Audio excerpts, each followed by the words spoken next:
Last episode में हमने देखा था कि नामसून हिसिक के साथ अवेयर हाउस पहुंच चुकी थी। उसने अपनी पावर की हेल्प से शटर का दरवाजा आसानी से खोल दिया था और अंदर जाने के बाद उसे बंद भी कर दिया था। हिसिक तो नामसून को ही देखे जा रहा था। फिर अंधेरा होने के कारण उन्हें अंदर जाकर कुछ नहीं दिखता, तो हिसिक तो गॉगल्स पहनता है और नामसून को भी दे रहा था। लेकिन नामसून को तो जरूरत ही नहीं थी उन गॉगल्स की। वो बिना गॉगल्स के ही सब कुछ साफ साफ देख पा रही थी। अब वो ढूंढने में लग जाती है कि उस मास्क के सैंपल किस बॉक्स में होंगे। नामसून तो जूम भी कर पा रही थी और एट द एंड उसे वो बॉक्स मिल जाता है जिसमें कि बाकी मास्क पड़े हुए थे। वो उस बॉक्स को आसानी से नीचे भी उतार लाती है और हिसिक को दे देती है। हिसिक उसके कुछ सैंपल अपनी जेब में डाल लेता है। अब जैसे ही बॉक्स रखने के लिए नामसून फिर से ऊपर चढ़ी थी, उसका पैर फिसलता है और वो नीचे की तरफ गिरने लगती है। तो नीचे खड़ा हुआ हिसिक उसे होल्ड कर लेता है, लेकिन उस बीच उसके पैर पर चोट लग गई थी। नामसून तो उससे पूछती है क्या तुम ठीक हो? हिसिक बोलता है हाँ मैं ठीक हूँ। वो दोनों काफी क्लोज आ गए थे, लेकिन फिर नामसून नोटिस करती है कि हिसिक तो बिल्कुल भी ठीक नहीं है। फिर हम बाहर की तरफ देखते हैं जहाँ पर हिसिक का एक दोस्त उन्हीं का वेट कर रहा था गाड़ी में, और दूर से देखता है कि नामसून शायद उसके चोट लग गई है और बोल रहा था कि मैंने तो पहले ही कहा था कि नामसून को अपने साथ ना ले जाए, देखा ना उसे चोट लग गई। लेकिन जैसे ही वो थोड़ा करीब आते हैं तब उसे पता लगता है कि नामसून नहीं, यहाँ तो हिसिक को चोट लग गई है और नामसून हिसिक को गोद में उठाकर भागते हुए ला रही है। हम हिसिक की शक्ल देखकर कह सकते हैं कि वो नामसून की ऐसी हरकतों से कितना ज़्यादा शौक में चला गया था। अब सीन शिफ्ट करते हैं और हम शियो को देखते हैं। वो भी काफ़ी ज़्यादा स्ट्रॉन्ग था और वर्कआउट कर रहा था। उसके बाद वो ड्रिंक के लिए जाता है और वो ड्रिंक बिल्कुल ब्लू थी, जिसे पीने के बाद उसकी नसें भी ब्लू हो जाती हैं। मे भी वो शायद ड्रग्स ले रहा होगा। वहीं ग्योम को ओपुलेंटिया से मैसेज आया था कि इंचन पोर्ट में जल्दी पहुंच जाओ। तो ग्योम खड़ी होती है और अपने सूट बूट में फिर से बाइक उठाकर चल पड़ती है इंचन पोर्ट की तरफ। जब वो वहाँ पर जा रही थी उसका पीछा कोई करने लग जाता है। वो भी बाइक पर था। कुछ दूर जाकर वो दूसरी बाइक वाला इंसान ग्योम को सामने से घेर लेता है और वो और कोई नहीं, वही था जिसने कि ग्योम को उस पार्टी में काट दिया था। ग्योम उसे बोल रही थी कि तुम ही थे ना जिसने कि मुझे ओपुलेंटियो का वो काट दिया था। वो बोलता है कि हाँ। फिर यहाँ से वो आदमी ग्योम को लेकर एक बीच के पास गया था, जहाँ पर कि हम एक और आदमी को देखते हैं। वो खाना बना रहा था और वो और कोई नहीं ओपुलेंटियो का चेयरमैन था। वो ग्योम को बताता है कि हमने सुना है कि आपके पास काफी रुपए हैं और हमारे पास जनरल इंटेलिजेंस। हम अगर हाथ मिला लें तो हम बुराई को जल्दी ही इस दुनिया से खत्म कर देंगे। अब ग्योम भी उनकी बात मानकर उनसे हाथ मिला लेती है और कहती है कि आखिरकार मुझे मेरे जैसे लोग मिल गए। फिर हम नामसून को देखते हैं जिसे कि हिसिक घर छोड़ने के लिए जा रहा था। नामसून अकेले ही जाने लगते हैं। हिसिक उसे पीछे से रोकता है कि मैं तुम्हें घर छोड़ देता हूँ। नामसून कहती है कि तुम मेरी टेंशन मत लो, मुझे कोई कुछ भी नहीं कर सकता। फिर वो दोनों एक दूसरे को स्माइल करते हैं और यहाँ से नामसून सीधा घर चली जाती है। घर पर नामसून अपनी उसी डायरी को देख रही थी जिसमें कि उसने काफ़ी सारे के-पॉप आइडल्स की फ़ोटोज़ लगाई हुई थी। उन्हें देखकर वो कहती है कि पता नहीं क्या हो रहा है, मेरे दिल से आप लोगों की जगह कम होती जा रही है। मुझे आप लोग पसंद आना कम आ रहे हो, पता नहीं क्यों। इतने में उसे हिसिक का मैसेज आया था जो उसे कह रहा था कि सोने से पहले हाथ जरूर धो लेना, क्योंकि उन मास्क में ड्रग्स हो सकते हैं। नामसून स्माइल करती है और खुद से ही बोल रही थी कि अब मुझे पता लग गया है कि मेरे दिल में जगह कौन बना रहा है। हमें नेक्स्ट डे पुलिस स्टेशन का दिखाया जाता है जहाँ पर योंगटे ली के साथ बैठा हुआ था और ली उसे बता रहा था कि रात को नामसून हिसिक को अपनी गोद में उठाकर ला रही थी। तुम जानते हो कि वो कितने स्ट्रॉन्ग है। यहाँ पर योंगटे कहता है कि उसकी मॉम उसे 20 सालों से ढूंढ रही थी, फाइनली वो उसे मिल गई। और तुमने आर्टिकल्स नहीं पढ़े? उस दिन जब आग लगी थी तो उन माँ बेटी ने ही सबको बचाया था, उनमें कुछ पावर्स हैं। तो ली बोलता है ऐसा लग रहा है जैसे कि मैं कोई मूवी देख रहा हूँ, वो भी मार्वल्स की। अब पुलिस स्टेशन में और ऑफिसर्स भी आ गए थे जहाँ पर जीहुन को कॉल आ रही थी और कॉल पर उसे बताया जाता है कि हवाजा डूगो कंपनी में काम करती है। इससे आगे वो कुछ बता पाता पीछे से हवाजा उस लड़के को देख लेती है और कह रही थी कि अगर तुमने कॉल नहीं काटा तो मैं तुम्हारे शरीर के एक एक ऑर्गन को बेच दूंगी। अब वो डर के मारे कॉल काट देता है। नामसून भी काम पर पहुंच जाती है और वहीं दूसरी तरफ हिसिक को कॉल करके जीहुन ने बता दिया था कि हवाजा डूगो कंपनी में ही काम करती है। हम फिर से हवाजा को देखते हैं जो कि अपने एक आदमी को कॉल करके सब बातें बता रही थी कि नामसून यहाँ पर काम करने के लिए आई है। वो आदमी बोलता है कि उसे काम करने की क्या ज़रूरत, उसकी मॉम तो इतना पैसा कमाती है, उसे तो घर पर आराम से रहना चाहिए। फिर हवाजा अपने आदमी को उस लड़के के बारे में भी बताती है कि वो कभी भी पुलिस को जाकर सच बता सकता है। उसका आदमी कहता है कि तुम तो फंसोगी, साथ में मुझे भी फंसाओगी, पुलिस तुम्हें ढूंढने में लगी हुई है। हवासा कहती है कि मैं सबको मार दूंगी और स्टार्टिंग करूंगी नामसून से। फिर हम नामसून को देखते हैं जो काफ़ी आसानी से सामान को लोड कर रही थी। वहीं पर उसका बॉस खड़ा हुआ था जो उसकी वीडियो बना लेता है और पूछता है कि तुम इतने स्ट्रॉन्ग कैसे हो, तुम मंगोलिया में क्या कुछ खाती थी। नामसून उसे छेड़ने के लिए बोल देती है कि मैं मंगोलिया में 100 अंडे खाती थी और बॉयल या पकाकर नहीं, उन्हें कच्चा ही खाती थी। मैं चिकन भी खाती थी और सब कुछ मैं कच्चा ही खाती थी। उसे देखकर वो काफ़ी ज़्यादा एक्साइटेड हो जाता है कि मैं भी स्ट्रॉन्ग बनूंगा और वो नामसून के पीछे पीछे चल रहा था और ये भी कहता है कि मुझे अपना दोस्त बना लो। नामसून कहती है कि ठीक है। फिर हम ग्योम को उसकी कंपनी में देखते हैं जहाँ पर कि मिस को नाम की एक लेडी आई हुई थी लोन के लिए। मिस को ने वहाँ पर एक डायमंड रिंग भी रखी थी जिसका प्राइस 5 मिलियन वॉन था और उसे 3 मिलियन वॉन चाहिए थे, जिस पर ग्योम कहती है कि पहले मुझे बताया जाए कि आपको रुपए की ज़रूरत कहाँ पर है और ये मत कहिएगा कि आपको ड्रग्स के लिए रुपए चाहिए। यहाँ पर फिर मिस को उसके सामने एक विजिटिंग कार्ड रखती है और सीन यहीं कट किया जाता है। अब हम नामसून को हिसिक के साथ देखते हैं। हिसिक नामसून को बता रहा था कि मुझे न्यूज़ मिली है कि हवासा डूगो में ही काम करती है। यहाँ पर नामसून कह रही थी कि मैं तो एक्साइटेड हूँ उससे मिलने के लिए।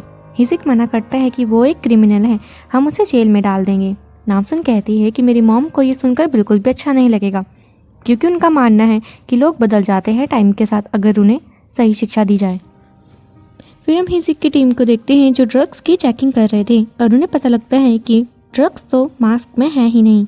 वो हिसिक को भी ये बताते हैं। हिसिक हैरान होता है कि फिर ड्रग्स इंपोर्ट कहाँ से हो रहे हैं और वो उन्हें शियो की इन्फॉर्मेशन निकालने के लिए भी कहता है क्योंकि पहले वो इतना अमीर नहीं था, उसके पास इतने रुपए आए कहाँ से, पक्का उसकी कोई हेल्प कर रहा है, उसने इतनी बड़ी कंपनी जो खोल ली। फिर हिसिक और नामसून एक डिलीवरी के लिए एक रेस्टोरेंट के सामने गए थे और उन्हें पॉलिसीज के अकॉर्डिंग सामान को दरवाजे के बाहर ही रखना था, लेकिन रेस्टोरेंट ओनर बाहर आता है और बदतमीजी से उन्हें सामान को अंदर रखने के लिए कहता है। नामसून को तो गुस्सा आ गया था लेकिन हिसिक नामसून को कंट्रोल करता है। तो अब नामसून सामान को उठाने लगती है। तभी वो ओनर बोल रहा था कि एक लड़की सामान को कैसे उठा सकती है, मजाक बनाता है। नामसून एक्टिंग करती है जैसे कि उसे सामान नहीं उठाया जा रहा है। वो ओनर को आवाज़ देती है कि आप ही मेरी हेल्प कर दीजिए। ओनर कहता है कि तुम्हारा काम है ना, खुद करो, और वो अंदर चला गया था। उसके जाते ही नामसून अपनी पावर की हेल्प से सामान को आसानी से लोड कर लेती है और जब सामान रख के वो बाहर को जा रही थी वो ओनर को कुछ उल्टा सीधा बोल देती है। ओनर भी गुस्से में आ जाता है और नामसून के सर पर टैप कर देता है। नामसून तो और भी गुस्से में आ जाती है, लेकिन तभी हिसिक नामसून को पकड़कर बाहर की तरफ ले आया था।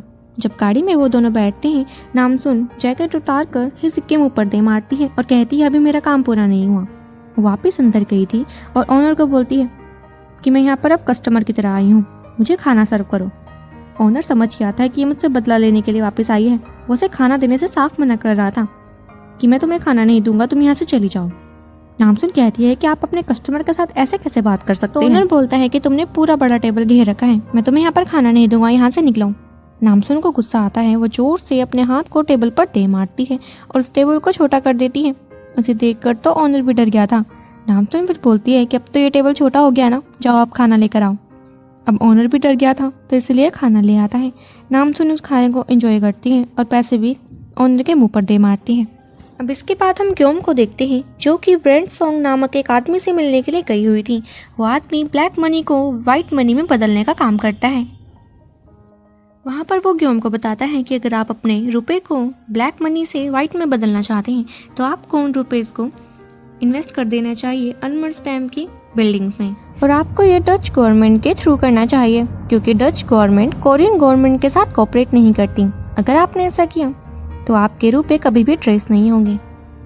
अब हम गिलजेंग को देखते हैं जो अपने बेटे यानी कि नामिन के रेस्टोरेंट पर गई हुई थी और रेस्टोरेंट पर जाने का सिर्फ एक रीज़न था कि वो उस बैरिस्टा से मिल सके क्योंकि वो उसे एक नज़र में ही प्यार कर बैठी थी।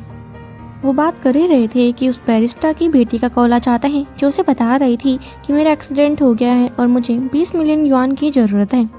उसके डैड बोलते हैं कि मैं तुम्हें अभी रुपए भिजवाता हूँ और वो रुपए सेंड भी कर देते हैं। यहाँ पर गिलजेंग बोलती है कि ये गंगनाम पुलिस स्टेशन के पास है ना, मैं वहाँ पर जानती हूँ, तुम मेरे साथ चलो। फिर वो उसे लेकर अपने साथ गैंगनाम पुलिस स्टेशन में पहुंच जाती है, जहां पर कि वो उसी केस के बारे में बताते हैं। लेकिन पुलिस वाले तो साफ मना कर रहे थे कि ऐसा तो कोई केस दर्ज ही नहीं हुआ है। तो वो बैरिस्टा बोलता है कि मुझे तो वीडियो कॉल आई थी। वो बोल रहे थे कि आपको फेक वीडियो कॉल आई है, आजकल ये काफ़ी चल रहा है, आपके पैसे लूट लिए गए हैं। ये सुनकर वो काफ़ी ज़्यादा सैड हो जाता है। हमें फिर से हिसिक को दिखाया जाता है, जिससे कि इन्फॉर्मेशन मिली थी कि एक डेड बॉडी मिली है और उसकी मौत का रीज़न ड्रग्स ही है। जैसे ही वो उस बॉडी को देखने के लिए गया था, वो बॉडी पानी के पास पड़ी हुई थी। ऐसे ही करते करते उन्हें 5 बॉडीज और मिल जाती हैं और सभी का मौत का रीज़न ड्रग्स ही था। उन्हें ये भी पता लगता है कि इन ड्रग्स के सिम्टम्स में से पहला सिम्टम्स ये था कि उन्हें काफ़ी ज़्यादा प्यास लगती है। अब हम पुलिस स्टेशन में देखते हैं, जहाँ पर कि हिसिक का सीनियर जिनशु को भी काफ़ी प्यास लगने लगी थी। इसका मतलब उस पर भी ड्रग्स का असर अब बढ़ता जा रहा था। वो ड्रॉअर खोल के उसी मास्क को घूरने लग जाता है। अब हम नामिन को उसके रेस्टोरेंट पर देखते हैं, जहाँ पर कि वो खाना ठूसे जा रहा था। उसके पास एक लड़की आती है और टैबलेट दिखा रही थी और कहती है कि अगर तुम पतला होना चाहते हो तो तुम इसे ले सकते हो।